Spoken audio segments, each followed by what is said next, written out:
So now I get to leave Sussex 2 State Prison, level 4, maximum security, death, despair, depression, anger, anxiety.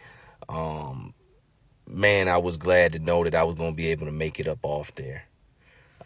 I was even more happier, more glad to know that I was going to a lower level. You know, some guys, when they've got a life sentence, for instance, they've got to stay on a level 4 for at least 20 years before they can even get off there.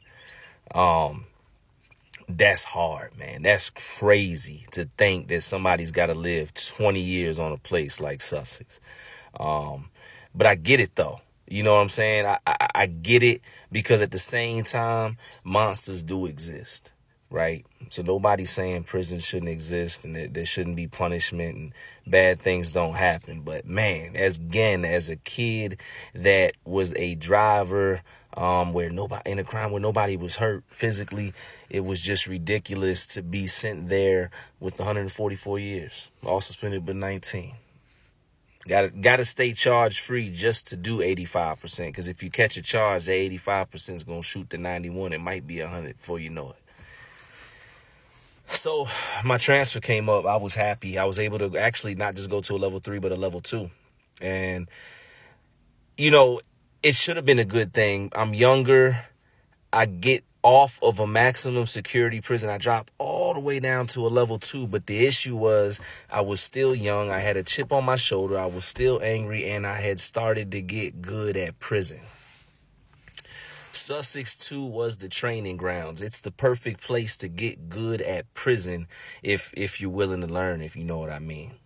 So now I'm on a level 2, Haynesville Correctional Center, and I remember telling every brother I could whenever the situation came up in conversation that, hey, man, I came from a level 4, you know, a maximum security. This ain't none. A lot of y'all ain't never been there. And for some of the guys, it backed them up off me, and I probably was doing that on purpose as a young kid. But some of them guys don't care. They don't care nothing about that. You got people that never been to jail. They don't care if you've been to jail, you know. And I'm starting to get into fights. I had decent jobs.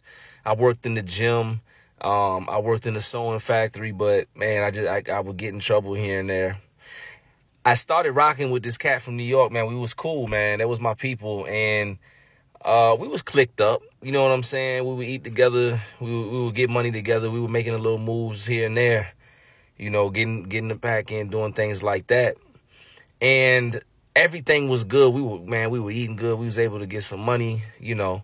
We were bidding. Anybody that's done time, man, you got that person you can get money with, hustle, you know, eat, work out, whatever. Y'all bidding, y'all good. That's brothers right there. But the issue was, while we were there, my man, my brother, my right hand, he wanted to bring somebody in on the party, so to say. Me and him had been getting money, making moves, getting work and all that without anybody else in the mix.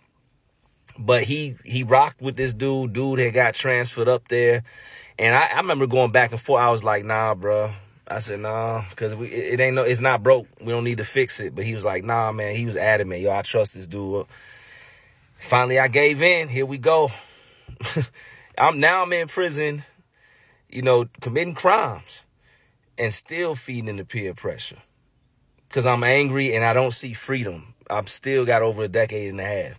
And sure enough, man, it wasn't long. Everything was straight first, but it wasn't that much longer before me and my right hand at the time, we was under investigation, and I was put right back in the hole. And I got put in the hole, I remember, 55 days straight.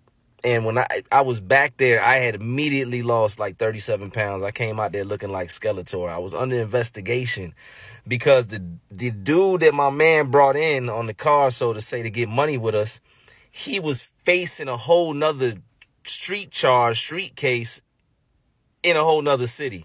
And basically, some youngins that was up under him or making moves for him, they had ran in somebody's house, did something bad, and now he was under investigation. They were trying to get him. This is when the Ricos were really starting to bubble, you know, and he was trying to throw anybody and everybody up underneath the bus that he could. And he was telling truths and lies. Literally. The truth that he told was Right. Me and my mans was, getting work in. We would get money, all this. He didn't know where we was getting it from, which was good. But the lie was he went on to say that me and my peoples had basically conspired to make sure somebody had got, physically touched, quote unquote, or harmed or whatever it is in the city. I don't even know what he was talking about to this day. But yet and still, just because he put that out there, it forced the institution to say, you know what, we got to get them all up off there. And for me, because I came from a level 4, they weren't going to look into that case or that BS he was saying, but they were going to get me up off there. And they sent me right back to a level 4, the same level 4. So now I done went from receiving to Sussex to Haynesville Correctional Center, went through all that. I'm getting money. Everything's decent. You know what I'm saying? Should have stayed on a level 2, chilling in a dorm situation where nobody was fighting. We was playing softball, in the summertime, chilling. Now I'm right back on Sussex 2. But when they put me in the hole this time, they would keep me there for 9 months straight on Haynesville Correctional Center before transferring me to the hole on Sussex 2.